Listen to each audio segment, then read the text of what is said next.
Welcome to another episode of My Weird Prompts, an AI-generated podcast featuring the random prompts of Daniel Rosehill as answered by a revolving cast of friendly AI characters. Join us for deep dives into AI, technology, and whatever other random thing Daniel finds fascinating today. Subscribe on Spotify or your favorite podcatcher. Now, today's episode. This episode was generated using artificial intelligence. Please verify facts. Hey, Herman and Corn. So among the many arcane topics that has interested me in my life is the diet of people in ancient Israel. I guess as someone who's always felt very connected to this land. I mean, I moved to Israel because of Zionism. I've wondered always about not just what life was like back in the day, and that so many Jewish people still feel a direct connection to this part of the world. But on a practical note, what was daily life like in terms of the more mundane things like the food that people ate? There is a body of research on this topic, and there's a very good and quite comprehensive Wikipedia that talks about this in a couple of more academic tomes as I mentioned. The thing that really stands out to me is that the diversity of ingredients we take for granted today is just unthinkable in the ancient world. Stuff like nightshades just didn't really exist. The other thing that stands out to me, if I can recall, is that it was quite a vegetarian heavy diet, and the fava bean in particular was really popular. Sadly, it's kind of gone out of favor. Fool in Hebrew and Arabic, well known in dishes like ful madamas in Egypt. Not quite so popular, unfortunately, in Israel. But the chickpea, the lentil, did a lot of heavy lifting, as it were. And meat was eaten quite sparingly. Goat was also consumed quite a lot, which is interesting because it's again really fallen out of favor in the Jewish kosher keeping world, but remains a very popular meat for those who eat halal. But anyway, Herman and Corn, I'd love to get your overview on this topic. If I were waking up today in Jerusalem of the biblical period instead of what I currently dined on for breakfast, which was a few rugulachs and a glass of Coca-Cola, as you can see, my new diet is not going very well. But what would I be looking at for breakfast? Was it a 2 meal a day or 3 meal a day affair? And if it wasn't just a regular weekday here in Jerusalem, and it was a religious holiday, and we were kind of you'd eat a bit more elaborately, what would we be seeing on the menu? I recall as well reading that things like pigeon, birds were quite popular. So what was the kosher keeping world like back in the times of the Bible? Over to you two. Imagine waking up in Jerusalem, but the year is 700, before the Common Era. You step out of your home, and instead of the smell of fresh roasted coffee and rugulach from the bakery down the street, the air is thick with the scent of wood smoke, baking barley bread, and maybe a hint of sun-ripened olives. It is a completely different sensory world, and yet it is the foundation of everything we know about this city and its culture. Welcome back to My Weird Prompts. I am Corn, and today we are diving into the pantry of the ancient world. And I am Herman Poppleberry. Corn, I have been looking forward to this one. Our housemate Daniel sent over a prompt that really gets to the heart of what it means to live in this region. He was mentioning how he moved to Israel because of his connection to the land, but he is curious about what that connection actually looked like on a dinner plate 2,700 years ago. And he mentioned his own breakfast today was a few rugulach and a soda, which, let us be honest, probably would have shocked an ancient Judean more than a smartphone would. It is funny you say that. We take so much for granted when we think about Mediterranean or Middle Eastern food. We think of Israeli salad with tomatoes and cucumbers, or spicy peppers, or even potatoes in a slow-cooked stew. But Daniel hit on a fascinating point in his prompt. Almost none of those things existed here back then. Exactly. No tomatoes, no potatoes, no peppers, no corn, no chocolate, no vanilla. All of those are New World crops. They did not arrive here until after the late 15th century. If you take away the tomato and the pepper, you are stripping away the red from the palette of local cuisine. You are left with a lot of greens, tans, and deep purples. It is a very different aesthetic and flavor profile. So, let us start with Daniel's first question. If I am waking up in biblical Jerusalem, what am I actually eating for breakfast? Is there even such a thing as breakfast in the way we think of it? The short answer is probably not. In the ancient world, and specifically in the Levant during the Iron Age, the concept of 3 square meals a day is a total anachronism. Most people were living an agrarian lifestyle. You woke up with the sun, and you went to work immediately. You might grab a handful of parched grain, maybe a few dried figs or a piece of bread left over from the night before, but you did not sit down for a meal. So it was more about fuel for the morning labor. Precisely. The first real meal of the day, which we might call a late breakfast or an early lunch, usually happened around mid-morning, maybe 10 or 11 o'clock. This was the arushat boker, but it was not eggs and pancakes. It was likely bread, which was the absolute center of the universe for them, dipped in olive oil or maybe a bit of vinegar. You might have some onions, some garlic, and if you were lucky, some goat cheese or yogurt. You mentioned bread being the center of the universe. I think we underestimate how much bread meant back then. It was not a side dish, it was the meal. Oh, it was the primary source of calories. Between 50 and 70% of a person's daily caloric intake came from grain, and it was not the fluffy white sourdough we buy at the market. It was mostly barley or emmer wheat. Barley was the food of the common people because it grows better in poor soil and with less water. Wheat was more of a luxury item, often reserved for the wealthy or for temple offerings. And the bread was different, right? It was not these big leavened loaves. Right. It was mostly flatbreads, similar to a thick pita or a laffa, baked on a hot stone or in a clay oven called a tanner. You used the bread as your utensil. You did not have forks and spoons. You tore off a piece of bread and scooped up your lentils or your yogurt. This is why the Hebrew word for bread, lechem, is so closely related to the word for food in general. To eat was to eat bread. That brings us to Daniel's question about the frequency of meals. If they had this mid-morning meal, when was the next one? Usually there were only 2 main meals. The second one happened in the evening, after the work was done but before it got too dark to see. This was the main social event of the day for a family. This is when you would have the heavier stews. You would have your legumes, which Daniel correctly identified as the backbone of the diet. Lentils, chickpeas, and fava beans. I want to stop you on the fava beans for a second. Daniel mentioned that they have sort of fallen out of favor in modern Israel compared to Egypt, where they are a national staple as full medames. Why do you think that is? Because they were clearly huge in the biblical period. It is an interesting cultural shift. In the Bible, we see fava beans mentioned, for example, when David is fleeing from Absalom and people bring him supplies, including beans and lentils. They were easy to dry and store. I suspect the shift away from fava beans in modern Jewish Israeli cuisine might have something to do with the prevalence of G6PD deficiency in certain Jewish populations, particularly from Iraq and North Africa. This condition, often called favism, means eating fava beans can actually be dangerous or even fatal for some people. But in the ancient world, they were a primary protein source. They were the meat of the poor. Let us talk about actual meat, though. Daniel asked about the kosher-keeping world and how often they ate animals. We have this image of animal sacrifice in the temple, which makes it seem like there was meat everywhere. But for the average person living in a village outside of Jerusalem, what did that look like? It was very rare. Meat was a luxury, a festive food. You did not kill a healthy, productive animal just because you wanted a steak. A goat provided milk for cheese and yogurt, and its hair provided wool. A sheep provided even better wool. You only slaughtered an animal for a special occasion, like a wedding, a major religious festival, or to honor a very important guest. So the fatted calf really was a big deal. It was a massive deal. Most of the time, if you were eating meat, it was probably an older animal that was no longer productive or a surplus male. And even then, it was usually boiled in a stew to make it go further and to tenderize the tough meat. The idea of roasting a whole animal over a fire was almost exclusively a sacrificial or high holiday practice. Daniel also asked about birds, specifically pigeons. Were they common on the menu? Pigeons and doves were incredibly common. In fact, they were the most accessible form of animal protein for the poor. If you look at the archaeological record in Jerusalem and the surrounding hills, you find these structures called columbaria.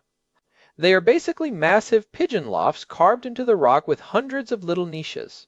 I have seen those. Some of them are huge. They were industrial-scale bird farms. Pigeons were perfect because they forage for their own food, they multiply quickly, and they provide two things, meat and fertilizer. The droppings, or guano, were essential for intensive agriculture in the thin soil of the Judean hills. And in terms of the law, pigeons were one of the few birds explicitly permitted for sacrifice, especially for those who could not afford a sheep or a goat. So if you were a regular person in Jerusalem, a pigeon was your go-to meat. What about fish? We are not that far from the Mediterranean, and the Sea of Galilee is to the north. Did people in Jerusalem eat fish? They did, but it had to be preserved. You could not just bring fresh fish up to Jerusalem in the heat before the invention of refrigeration. It was salted or dried. We actually find fish bones in archaeological digs in Jerusalem that come from both the Mediterranean and the Nile River. There was a robust trade in dried fish. It was a common way to add salt and protein to a grain-heavy diet. In fact, Jerusalem even had a fish gate, which likely served as the primary market for these imports. That is fascinating. The Nile? So they were importing fish from Egypt? Absolutely. Archaeologists have found bones of the Nile Perch in Iron Age layers of the city of David. The trade networks were much more sophisticated than we often give them credit for. But again, it would have been a salty, pungent addition to a meal, not a fresh fillet. I want to go back to the missing ingredients. If you do not have tomatoes for acid or sugar for sweetness, how are you flavoring this food? What does an ancient Judean spice rack look like? It is very earthy and herbal. You have salt, of course, which was a precious commodity often coming from the Dead Sea. You have garlic and onions, which were staples. For herbs, you are looking at hyssop, which is likely what we call za'atar today, as well as mint, dill, and cumin. For acidity, instead of lemons or tomatoes, you used vinegar made from wine or fermented fruit, or you used sumac, which has that wonderful tartness. And sweetness? No refined sugar. Sweetness came from the 7 species. This is a crucial concept for understanding the diet. Deuteronomy lists 7 things the land is blessed with: wheat, barley, grapes, figs, pomegranates, olives, and honey.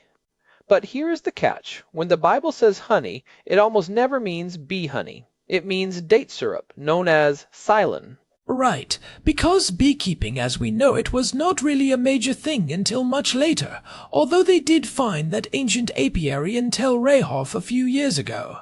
Exactly. The Tel Rehof find from the 10th century before the Common Era was a huge discovery because it showed there was some large-scale beekeeping. But for most people, sweetness came from dates and figs. You would boil down dates into a thick, dark, incredibly sweet syrup. That was your sugar. And grapes, of course, were used for wine, but also dried into raisins or boiled down into a grape honey called dibs. So the flavor profile is very much built around these deep, fermented, and concentrated fruit flavors. It sounds quite rich, actually. It was, but it was also very seasonal. You ate what was ripe or what you had dried. In the summer, you had fresh grapes and figs. In the winter, you were eating the dried versions and relying heavily on your stored grain and oil. Let us talk about the religious holidays Daniel mentioned. If it is Passover or Shavuot, what is the menu looking like? How does it differ from a Tuesday in November? Holidays were the time when the meat-sparingly rule was broken. For Passover, the centerpiece was the Paschal lamb. But again, the way it was eaten was very specific. It had to be roasted, not boiled, which was a departure from the usual way of cooking meat. You ate it with bitter herbs and unleavened bread. And what about the other festivals? Shavuot was the festival of the first fruits, the grain harvest. So you would have the best possible bread made from the new wheat. It was a celebration of abundance. Sukkot, the harvest festival in the autumn, would be the time of the great fruit harvest. You would be eating fresh pomegranates, grapes, and figs. It was probably the time of year when people were the best fed. One thing that fascinates me about the ancient kosher world is how the laws we know today were still in their infancy. Daniel asked what the kosher-keeping world was like. Herman, how different was it from a modern kosher kitchen in Jerusalem today? It was significantly different in practice, even if the core principles were there. The written Torah prohibits eating certain animals like pigs, camels, or shellfish, and it forbids boiling a kid in its mother's milk. But the massive system of fences and rabbinic interpretations we have now, like having 2 separate sinks, waiting 6 hours between meat and dairy, or having separate sets of dishes that largely developed much later in the Mishnaic and Talmudic periods and into the Middle Ages. So, if I am in biblical Jerusalem, am I eating a cheeseburger? Well, probably not, but not necessarily for the reasons you think. First, as we established, you rarely had beef. If you had meat, it was goat or sheep. And, while you might not have intentionally boiled a goat in its own mother's milk, the strict separation of meat and dairy products in every meal was not yet the universal standard of the Iron Age. You would avoid the specific forbidden acts, but the kosher kitchen as a physical space with divided zones did not exist. That is a big distinction. It feels like the diet was naturally more kosher simply because of what was available. You did not have to worry about whether your processed snack had a certain emulsifier in it. Exactly. It was a whole food diet by necessity. And interestingly, the archaeological record shows that in Judean sites, pig bones are almost entirely absent, whereas in Philistine sites along the coast, pig bones are quite common. So even 2,700 years ago, you can see a distinct food identity forming. People were choosing what to eat based on their cultural and religious boundaries. I find it interesting that Daniel mentioned the vegetarian-heavy nature of the diet. Today we talk about the Mediterranean diet as this gold standard for health. It feels like the ancient Israelites were living that by default. They really were. High fiber from the legumes and whole grains, healthy fats from the olive oil, plenty of antioxidants from the grapes and pomegranates, and very little red meat or processed sugar. If you survived childhood and avoided infectious diseases or war, you were probably quite healthy on this diet. But there were downsides, right? I mean, what about vitamin deficiencies? Or just the sheer grit in the food? Oh, the grit was a huge problem. They ground their grain using basalt grindstones. Over time, tiny particles of stone would break off and get mixed into the flour. If you look at the teeth of ancient skeletons from this region, they are often worn down almost to the gum line by the time the person reached their 30s. They were essentially eating sandpaper with every loaf of bread. This led to massive dental issues and abscesses. That is a detail you do not often see in the movies. Everyone has perfect white teeth in the biblical epics. Not exactly. And there was the constant threat of drought. If the early rains did not come, the grain would fail. If the grain failed, you did not just go to the store and buy imported flour, you starved. The diet was a constant negotiation with the land and the weather. That is why so much of the religious calendar and the prayers are centered around rain and harvest. Food was not just fuel, it was a direct reflection of your relationship with the divine. It makes me think about the second-order effects we always talk about. If your entire life is dictated by the grain cycle, your sense of time is different. Your sense of community is different, because you need your neighbors to help with the harvest, or to share a communal oven. Absolutely. And the social hierarchy was reflected in the food. The king in his palace in Jerusalem would be eating fine white wheat bread, fresh meat more regularly, and wine imported from the best vineyards. The commoner in the city of David would be eating barley porridge and salted fish. But even for the king, the menu was still limited by the seasons and the local geography. I want to touch on the pigeons again, because that really struck me. If I am a regular person and I am bringing a pigeon to the temple, I am not just giving it away, right? Some of that meat comes back to me? Yes, that is a common misconception about sacrifice. People think the animal was just burned up and wasted. In most types of sacrifices, like the shelamim or peace offerings, only the fat and certain internal organs were burned. The rest of the meat was divided between the priests and the person bringing the offering. The temple was, in a very real sense, the biggest barbecue restaurant in Jerusalem. It was the place where people actually got to eat meat. So, it was a communal feast. It was a way of distributing protein to the population. Exactly. It served a social and nutritional function as much as a religious one. It brought people together to share a rare luxury. Let us move to the practical takeaways for our listeners. If someone wants to eat like a biblical Jerusalemite today, what are the key elements? Start with the grains. Try to find whole grain barley or emmer wheat. Make it the center of your meal, not just a side. Use high-quality olive oil as your primary fat. Incorporate legumes like lentils and chickpeas into almost everything. For sweetness, use dates or date syrup instead of sugar. And most importantly, eat seasonally. Try to connect with what is actually growing in your region right now. And maybe skip the tomatoes for a day? If you really want the authentic experience, yes. Try using sumac or pomegranate molasses for that tartness. It will completely change the way you think about flavor. And honestly, it is delicious. There is a reason these ingredients have lasted for thousands of years. I also think the idea of the 2-meal day is something people are experimenting with again through intermittent fasting. It is funny how these ancient patterns keep coming back around. It is true. Our bodies evolved for that kind of rhythm. We are not necessarily designed to have a constant stream of glucose from sunup to sundown. There is something to be said for the hunger and feast cycle of the ancient world.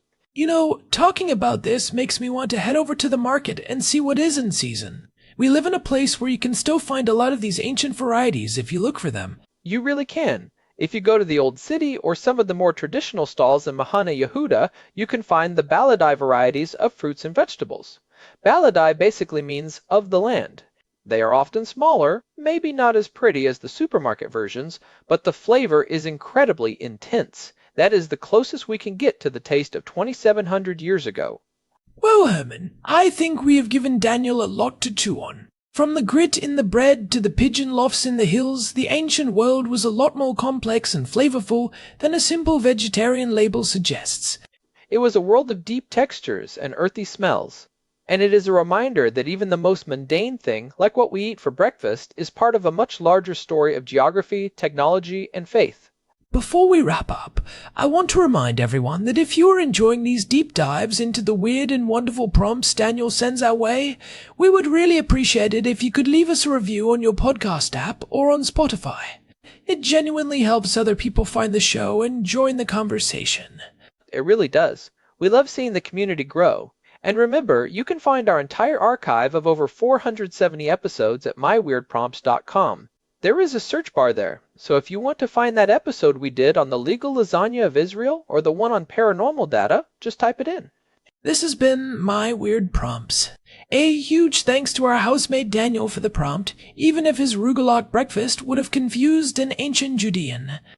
Thanks for listening, everyone. We will be back next week with another exploration. Until then, stay curious. And eat your lentils. Goodbye. See ya. Wait, Herman. I just realized something. If they didn't have potatoes, what did they put in their slow-cooked Sabbath stew? Great question. It was called haman, which just means hot thing. It would have been a thick, heavy porridge of whole wheat berries, chickpeas, and maybe some marrow bones. It would have been much denser than the potato-heavy versions we see today. That sounds incredibly filling. Okay, now I am really done. My stomach is growling. Let's go find some hummus. With plenty of olive oil. Peace. Peace. This episode was generated using Gemini Flash 3. Text-to-speech engine was Chatterbox Turbo. Thanks for listening to another episode of My Weird Prompts, an AI-generated podcast featuring Daniel Rosehill's AI prompts, as answered by a revolving cast of friendly AI characters including me, Cornelius the Sloth. Subscribe on Spotify or visit myweirdprompts.com.